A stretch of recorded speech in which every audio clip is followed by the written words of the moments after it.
मध्य प्रदेश की मिट्टी, मध्य प्रदेश का सम्मान, एमपी सेलिब्रिटीज की इस एक्सपर्ट टॉक सीरीज में हमारे साथ हैं फाइनेंशियल एक्सपर्ट मिस्टर अलंकार भार्गव। नमस्कार सर। नमस्कार। कैसे हैं सर आप? ऑल गुड, आप बताइए कैसे? मैं भी बढ़िया हूँ सर, थैंक यू आपने समय दिया हमको। सर थोड़ा सा आपका परिचय दीजिए संक्षेप में हमें। बेसिकली जैसा आपने नाम बताया, मेरा नाम अलंकार भार्गव है और मैं फाइनेंशियल इंडस्ट्री में लगभग 20 ईयर्स से हूँ। 2002 में मेरा करियर बिगनिंग हुआ था, फुल फ्लेश मैंने 2004 से करियर स्टार्ट किया था। मैं कई बैंकिंग एंड फाइनेंशियल इंस्टीट्यूशन में जॉब कर चुका हूँ, जिसमें मेरा HDFC group, Citi group, Bajaj group, Piramal group, इन सब के साथ में मैंने काम किया हुआ है।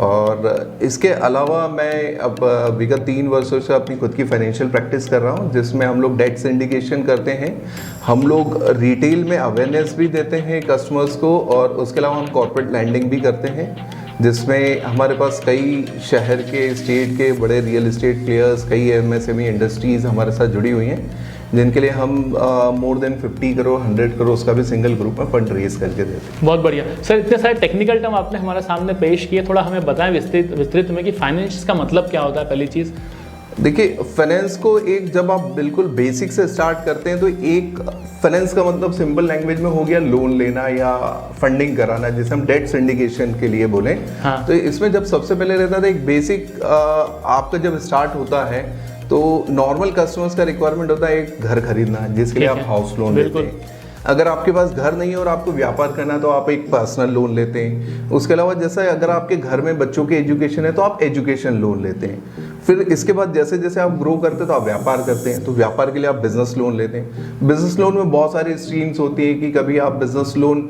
गवर्नमेंट स्कीम्स में लेते हैं, फिर जब आपका थोड़ा और बिजनेस ग्रो करता है तो फिर आप उसमें टर्म लोन लेते हैं, इंडस्ट्रीज एक्सपांशन के लिए लेते हैं, या आपका जैसा भी बिजनेस नेचर है उसके हिसाब से आप उसमें फंडिंग लेते हैं। आप CC लिमिट लेते हैं, प्रोजेक्ट फाइनेंस लेते हैं। तो फाइनेंस सेक्टर एक बहुत बड़ा वाइड सेक्टर है, जिसमें अलग अलग तरह की फाइनेंस रिक्वायरमेंट होती है। बट बिगनिंग होती है रिटेल फाइनेंस से, जिसमें आपने हाउस लोन लेना है, पर्सनल लोन लेना है। तो ये छोटी छोटी टर्मोलॉजी से ये फाइनेंस का स्टार्टअप होता है। तो बिल्कुल सर, बहुत अच्छे सेगमेंट आपने बताए, और अभी तो एडमिशन सीजन भी है, बहुत सारे स्टूडेंट फाइनेंस के लिए जाते हैं, खासकर लोन के लिए। तो किस तरह की बैंक्स लोन देती हैं और किस तरह का लोन होता है? देखिए, एजुकेशन लोन सबसे पहले अगर मैं स्टूडेंट्स के लिए बात करूं तो सबसे पहला होता है उनके एजुकेशन के लिए लोन।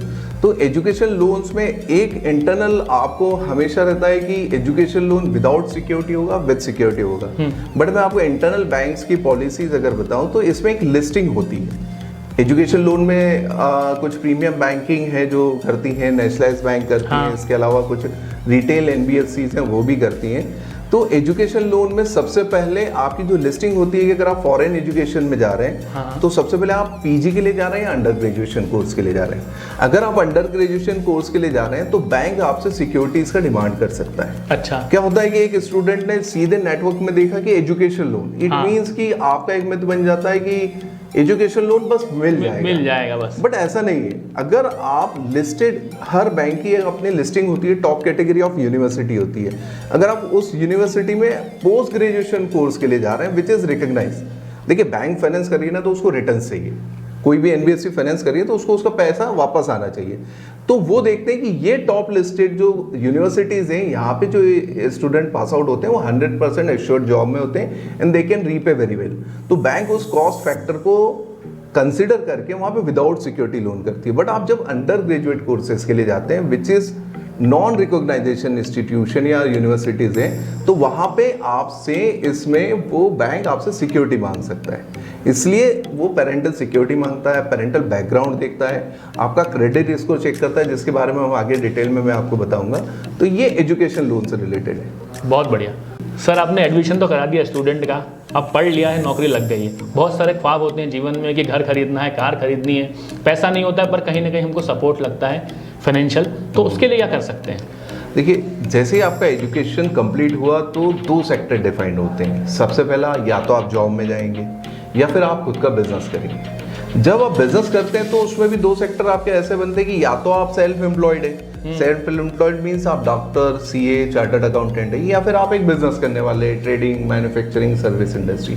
तो जहां तक हम फर्स्ट सेगमेंट लें कि एक बंदा जब एजुकेशन पास आउट किया फिर वो जॉब में गया, हाँ। तो जब वो जॉब में जाता है तो सबसे पहले उसकी रिक्वायरमेंट होती है कि वो अपनी लग्जरी लाइफ स्टाइल पे जाए। हाँ। बट मेरा सभी को सजेशन ये होता है कि आपको पहले वेल्थ क्रिएशन करना चाहिए। देखिए, luxury life style is not good, not any bad thing. वो भी लाइफ में अगर आए हैं, काम करना है तो है, बट आप थोड़ा सा वेल्थ क्रिएशन पे काम करें कि अगर आपको कोई असेट एडिशन करनी है तो it should be appreciable asset. Yes. ऐसा नहीं है कि आप जैसे ही जॉब में आए, आपकी सैलरी हुई 1 लाख पर मंथ, आपने 20,000 पर मंथ का एक कार लोन ले लिया और आपने एक लग्जरी कार ले ली और लाइफ स्टाइल जिए।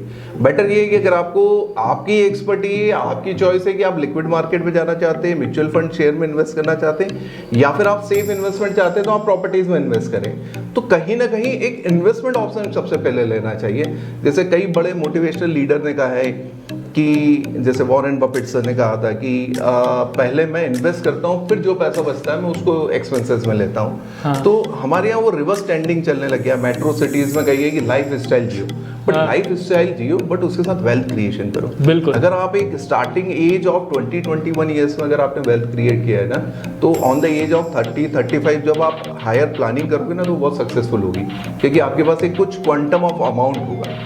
तो जॉब में सबसे पहले हो गया आपका वेल्थ क्रिएशन। जब आप बिजनेस में जाते हो तो आपको पैसा लगता है टू इन्वेस्ट, तो उसके मल्टीपल थिंग्स रहती है। गवर्नमेंट स्कीम्स है कि आपको PMEGP है, CGT MSE लोन है, वो सारे लोन्स की प्रोसेस और स्कीम्स को अपार्ट फ्रॉम गूगल ज्ञान थोड़ा डेप्थ में भी जाना चाहिए। तभी हमने आपको बुलाया सर कि एक्सपर्ट की राय होती तो बहुत कुछ सीखता है। सभी लोग ये सोचते हैं कि मैंने गूगल किया और उसमें लिखा है कि वुमन एंटरप्रेन्योर को 1 करोड़ विदाउट सिक्योरिटी लोन मिल जाएगा। तो ऐसा नहीं कि आप बैंक जाओगे और आपको बैंक में फंडिंग मिल जाएगा। आपको एक प्रॉपर प्रोजेक्ट बनाना पड़ेगा, एक प्लानिंग करना पड़ेगी, उसके साथ बैंक्स को रिटर्न्स देखना है। मैं डे 1 से कहता हूँ, any bank and any NBFC जो आपको फाइनेंस कर रही है ना, उसे रिटर्न्स चाहिए। उसका पैसा लैंडिंग हो रहा तो सेफ चाहिए। It's not charity, it's banking, right, it's finance. तो आपके प्रोजेक्ट में वायबिलिटी होना चाहिए। अगर वो वायबिलिटी नहीं है तो बैंक आपको कितनी भी गवर्नमेंट स्कीम से वो फाइनेंस नहीं कर पाएगा। सर वेल्थ असेट भी आपने करा दिया, अब घर खरीदना है। घर खरीदने जाते हैं तो बैंक में तरह तरह के रेट ऑफ इंटरेस्ट दिखते हैं, बड़ा कंफ्यूज हो जाता है इंसान। क्या करना चाहिए उसको? देखिए, जब आप होम लोन्स के लिए नॉर्मल एड्स देखते हैं तो एड में आता है 8.3% home loan, 8.4% home loan, 8.5% home loan. But जब एक्चुअल ग्राउंड पे आप आते हो ना तो आपको कभी कभी ऐसा लगता है कि 9% में मिल रहा है, 9.5 पे मिल रहा है, कभी कभी कुछ सेक्टर में 11% पे भी होम लोन मिलता है, जिसे हम अफोर्डेबल हाउसिंग कहते हैं। तो ये सारा डिपेंड करता है आपके डॉक्यूमेंटेशन और प्रोफाइल पे। सबसे पहला पॉइंट आता है आपका क्रेडिट स्कोर। अगर आपका क्रेडिट स्कोर अच्छा है, 850 है, 800 है, तो आपको लोएस्ट रेट ऑफ इंटरेस्ट मिलेगा। फिर उसके बाद आपका आता है कि इनकम। आपका इनकम कैसा है, कि आपका अगर जॉब है तो आपकी अकाउंट में सैलरी अकाउंट पे ही है या नहीं, या फिर आप किसी प्राइवेट इंस्टीट्यूशन में जॉब करो जहां आपको कैश सैलरी मिलता है, या फिर आप एज ए बिजनेसमैन हो तो आपकी बिजनेस की इनकम आपने ऑन डॉक्यूमेंट कैसी दिखाई। पता पड़ रहा है कि ऑफिशियली मैं कहूँ कि आपकी ऑन डॉक्यूमेंट इनकम है कैसी, दैट्स इट। तो वो इनकम के बेस पे एलिजिबिलिटी वर्कआउट होता है। फिर आपका नेक्स्ट पॉइंट आता है प्रॉपर्टी। आप प्रॉपर्टी कहाँ परचेज कर रहे हो। हम सोचते हैं कि कई बार कुछ कस्टमर्स ऐसा करते हैं कि प्रॉपर्टी किसी नेगेटिव एरिया में परचेज कर ली, ठीक है, या टाइटल क्लियर नहीं है, तो वहाँ पे आपकी कॉस्ट बढ़ जाती है, रिस्क बढ़ जाती है। तो जहाँ पे आपकी रिस्क बढ़ती है वहाँ पे आपका रेट ऑफ इंटरेस्ट भी बैंक बढ़ा देता है। या फिर एक सेगमेंटेशन होता है, कोई बढ़ाना घटाना नहीं है। There is a segment which is prime home loan segment, there is a segment which is affordable home loan segment. तो prime segment is for prime income, prime property, good credit score. फिर अगर आपका credit score थोड़ा down है तो risk factor बढ़ गया, तो रेट ऑफ इंटरेस्ट बढ़ जाएगा। फिर आपने कोई प्रॉपर्टी लिया है, वो प्रॉपर्टी की लीगल टाइटल क्लियर नहीं है तो रिस्क फैक्टर बढ़ गया, फिर वहां आपका रेट ऑफ इंटरेस्ट बढ़ जाएगा। आपके डॉक्यूमेंटेशन में इनकम प्रॉपर नहीं है तो वहां रिस्क फैक्टर बढ़ गया, तो फिर आपका रेट ऑफ इंटरेस्ट वहां बढ़ जाएगा।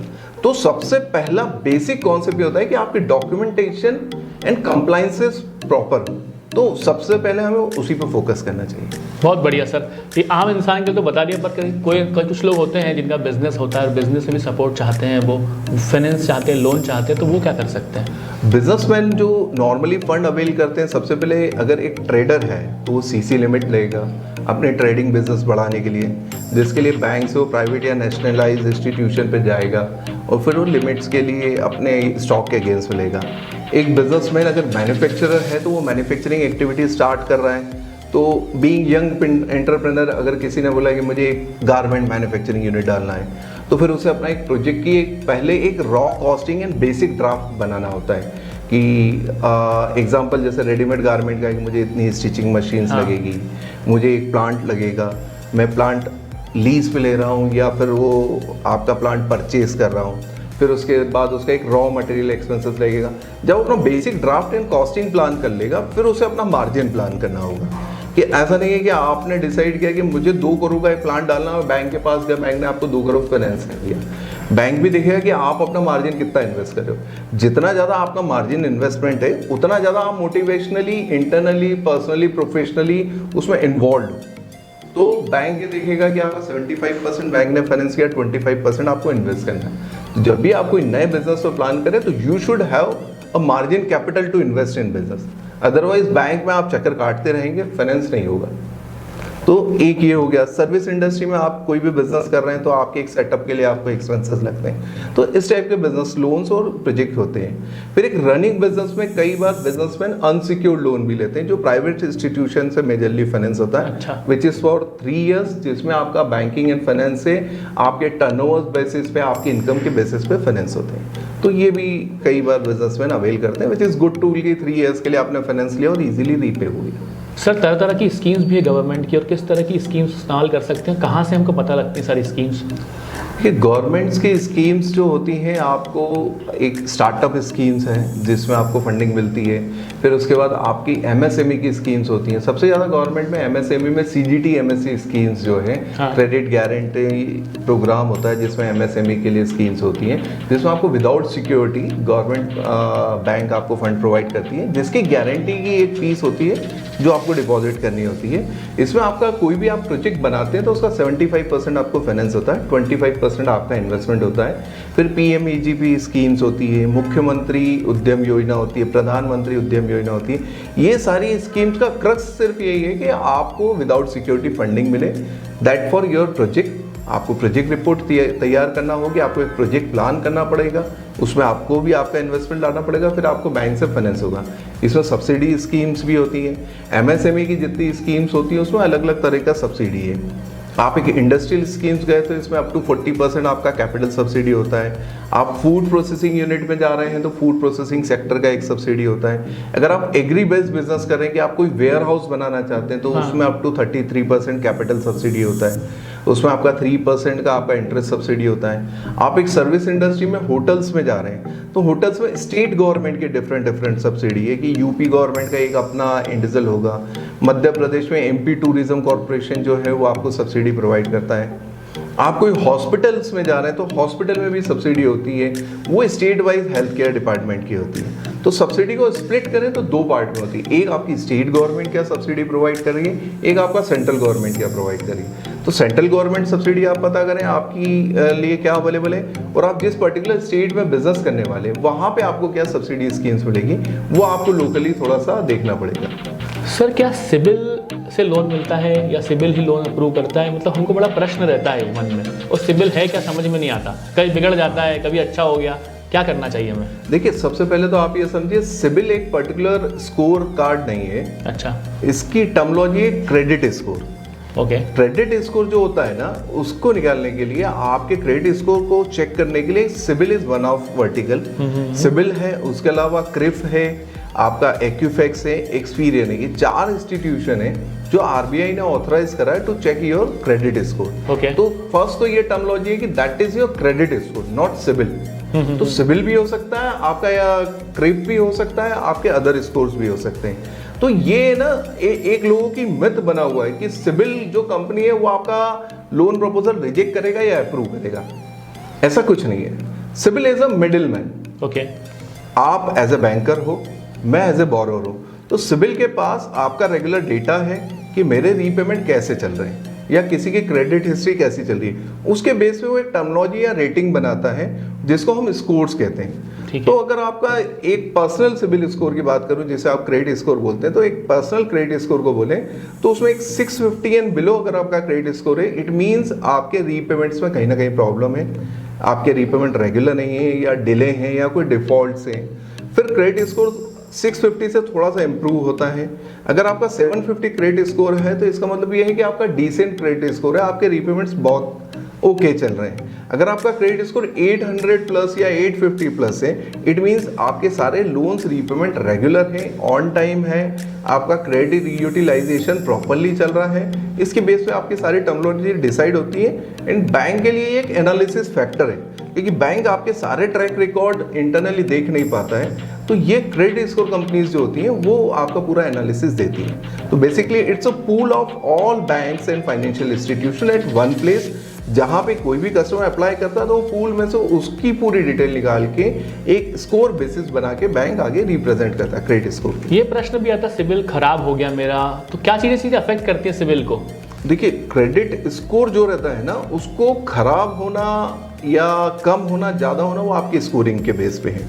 तो इसके मल्टीपल फैक्टर्स होते हैं। सबसे पहला फैक्टर है कि डिले इन लोन रीपेमेंट्स। हाँ, तो अगर आपके रीपेमेंट्स डिले हैं, कई बार हम ये करते हैं कि कई कस्टमर्स का मैंने अपने 20 इयर्स के कैरियर में देखा कि उनका EMI जो है वो 5th को लगना है, उन्होंने 5th की जगह 8th को क्लियर कराया, या 5th को लगना है तो अगर 5th को बाउंस हो गया, दे टेक वेरी कैजुअली कि हमने हर महीने पे कर दिया था, और उन्होंने हो सकता है किसी कलेक्शन एग्जीक्यूटिव को दे दिया, उसने उसके अकाउंट में लेट पेमेंट डिपॉजिट किया। तो अगर 5th का पेमेंट साइकिल है और आपने 20 को पेमेंट किया, इट मीन्स आपने 20 दिन लेट पे किया है, तो आपके क्रेडिट स्कोर में देखिएगा 20 DPD, डिले पेमेंट डेज।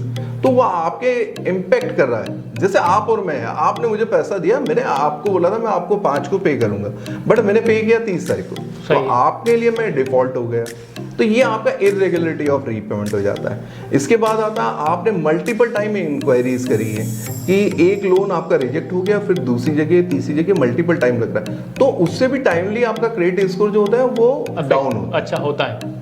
कई बार लोग ये मिथ में रहते हैं कि मैंने एक लोन प्रपोजल के लिए अप्लाई करना है तो 10 बैंक में अप्लाई कर दो, कोई ना कोई तो कर ही देगा, बट उससे आपका क्रेडिट स्कोर भी इम्पैक्ट करता है। तो आप थॉरोली देखें कि आपके फाइनेंशियल क्रेडिबिलिटी के हिसाब से आपको कौन सी बैंक इजीली फाइनेंस कर सकती है, वो फिर वहीं अप्रोच करें। सर, आपने सिविल क्रेडिट स्कोर के बारे में बताया, क्या इसके कुछ प्रकार भी होते हैं? क्रेडिट स्कोर एक होता है आपका पर्सनल क्रेडिट स्कोर, जिसे आप पर्सनल फाइनेंशियल रेटिंग बोलते हैं, तो सिबिल से आपका या इक्विफैक्स किसी से भी निकला। सेकेंडरी आपकी फर्म का भी एक क्रेडिट स्कोर निकलता है जिसे हम बोलते हैं CMR। इसमें रेटिंग्स का थोड़ा सा डिफरेंस होता है। CMR का मतलब होता है आपका कमर्शियल स्कोर्स होता है, कमर्शियल MSME रेटिंग्स होता है। इसके बेस पे आपकी फर्म है, प्राइवेट लिमिटेड फर्म है, प्रोप्राइटरशिप फर्म है, कंपनी है, पार्टनरशिप फर्म है, इनकी स्कोरिंग रेटिंग निकलती है। इसमें होता है CMR 1 to 9। अगर आपका CMR स्कोर जो है वो 1 to 4 है, 1 to 5 है, that mean it's a good. 1 is best, 4 is also good, 5 is also good, 6 and onwards जो अब जाता है दैट इज नेगेटिव स्कोर, कि बैंक उसमें रिस्क नहीं लेता है। तो आपको अगर कमर्शियल बिजनेसमैन के लिए आपकी फर्म का कमर्शियल स्कोर्स भी चेक करना चाहिए, जिसमें आपको देखना चाहिए कि आपका क्या रेटिंग चल रहा है, and everything depend on your credibility of financial repayment. Sir, हमने देखा है कि बहुत सारे फ्रॉड होते हैं, उसमें एक फाइनेंशियल फ्रॉड भी है, तो इनसे कैसे बच सकता है और किस तरह के होते हैं? देखिए, फाइनेंशियल फ्रॉड अभी सबसे ज़्यादा जो ट्रेंडिंग कहें, अगर आप जैसे कहते हैं वायरल, तो viral finance fraud is your online finance fraud, कि आपने किसी भी ऑनलाइन ऐप से किसी लोन के लिए अप्लाई किया, आपको एक नॉमिनल फंडिंग आ गया, और ये अक्सर स्टूडेंट एंड यंग जनरेशन में ज़्यादा होता है, because they are more technology friendly. तो आपने ऑनलाइन कोई 50,000 का लोन ले लिया, 1 लाख का लोन ले लिया, और उसमें आपका रेट ऑफ इंटरेस्ट दिया है 2%, 3%, बट उसके पास में लिखा that is your monthly rate of interest, तो it comes around 24-30%, which is like crime कि आप 30% पे अगर कोई लोन ले रहे हैं और उसके बाद आप पर्सनल हॉलीडे पे जा रहे हैं, तो आपकी क्या पोजीशन होगी ये आप कुछ समझ सकते हैं। तो ऑनलाइन अगर आप किसी लोन्स को अवेल कर रहे हैं तो उस ऐप को प्रॉपरली वेरीफाई करें। RBI की साइट पे भी दिया है कि कौन से ऑनलाइन एप्लीकेशंस जो हैं वो अप्रूव्ड हैं फॉर टेकिंग लोन्स, और जब भी आप ऑनलाइन भी लोन लेते हैं तो आपको एक सैंक्शन पूरा वो प्रोफार्मा देता है, और उसमें वो आपसे ना एग्रीमेंट करता है, एक्सेप्टेंस लेता है, तो उसको प्रॉपरली पढ़ लें कि उसमें क्या रेट ऑफ इंटरेस्ट है, क्या क्लोजर चार्जेस हैं, क्योंकि लोन्स लेने के साथ में आपको है ना सबसे पहले ये देखना पड़ता है कि जब आप वो लोन बंद करने वाले हैं शॉर्टली, तो उसको क्लोजर चार्जेस क्या लगने वाला है। सेकेंडरी, उसमें आपको कोई एडिशनल क्रॉस सेल प्रोडक्ट तो नहीं दिया है कि आपको इंश्योरेंस कितना चार्ज होने वाला है, ये सारे छोटे छोटे फैक्टर होते हैं जो आपको एक लिस्ट आउट करना चाहिए। जैसे आप बैंकिंग इंस्टीट्यूशन में बोलते हैं कि कभी भी हिडन चार्जेस क्या है, तो मेरा कहना यही है कि मेरे दोस्त कोई हिडन चार्जेस होता नहीं है। बेसिकली आपने देखा ही नहीं है या आपको दिखाया नहीं गया है। तो योर कंसल्टेंट और बैंक शुड बी ट्रस्टेड। अगर वो ट्रस्टेड नहीं है तो आप तो अपनी अवेयरनेस रखो कि उस सैंक्शन लेटर को प्रॉपर्ली पढ़ो, टर्म्स एंड कंडीशन प्रॉपर्ली पढ़ो, टेक वन डे और उस पर आप पेंसिल से लिस्ट आउट करो, because that is your money which you have to pay. तो वो सारी कंडीशंस अगर आप पढ़ रहे हैं तो आपके साथ फ्रॉड नॉमिनल होगा। सर एक और चीज़ देखी गई है, कई बार प्री अप्रूव्ड लोन्स भी आ जाते हैं, उसके एसएमएस आते हैं और उस पर क्लिक करते हैं हम लोग, तो वो भी क्या कुछ इस तरह के फ्रॉड हो सकते हैं? वो देखिए, अगर आपके पास कोई एसएमएस प्री अप्रूव्ड लोन आ रहा है ना, तो मेरा सजेशन तो ये है कि आप पहले उस पर्टिकुलर बैंक का आपके मेल आईडी पे भी कंफर्मेशन आया होगा। तो अगर आपका XYZ बैंक से आया है तो xyzbank.com से आपके पास में एक मेलर भी आया होगा। तो आप मैसेज पे अननोनली किसी भी साइट पे क्लिक ना करें, आप पहले उसको प्रॉपर्ली वेरीफाई कर लें, मैसेज को गूगल सर्च पे ले लें या फिर आपके मेलर बॉक्स में देखें अगर आपको प्री अप्रूव्ड आता है। बेसिकली प्री अप्रूव्ड लोन एक सॉफ्ट अप्रूवल होता है। इट्स नॉट कंफर्मेशन कि आपको लोन मिल ही गया, कि आपने क्लिक किया और आपके अकाउंट में पैसा आ गया। It's kind of soft approval. उसके बाद भी सारे ड्यू डिलिजेंस तो होने ही है। तो don't get into this all fishing game.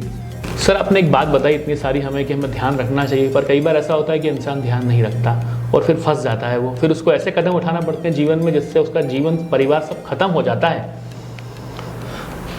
इस बारे में मैं एक यही कहूँगा, मैंने कई बार लोगों को अवेयर किया है कि किसी भी लोन डिफॉल्ट की सज़ा फांसी तो नहीं है। मैं ये बिल्कुल नहीं कह रहा हूँ कि आप लोन लो और डिफॉल्ट करना स्टार्ट कर दो, बट आपका अक्सर ये ऑनलाइंस में भी कई बार आप न्यूज़ में देखने में आता है कि किसी XYZ बंदे ने लोन लिया और उसकी मोबाइल गैलरी एक्सेस हो गई, फिर उसकी कुछ फोटो एडिटिंग हो गई और उसको ब्लैकमेल किया जा रहा है। तो एक ऑनलाइन वाले ये जो फ्रॉड्स होते हैं ना, तो इसमें कई बार बंदा है ना एक ओरा में फंस जाता है, वो किसी से बात नहीं कर पाता है। तो मेरा उस यंग क्राउड या जनरेशन को ये कहना है कि अगर आपके साथ कोई भी प्रॉब्लम है तो speak to your family, speak to some expert, speak to your friends and take the solution.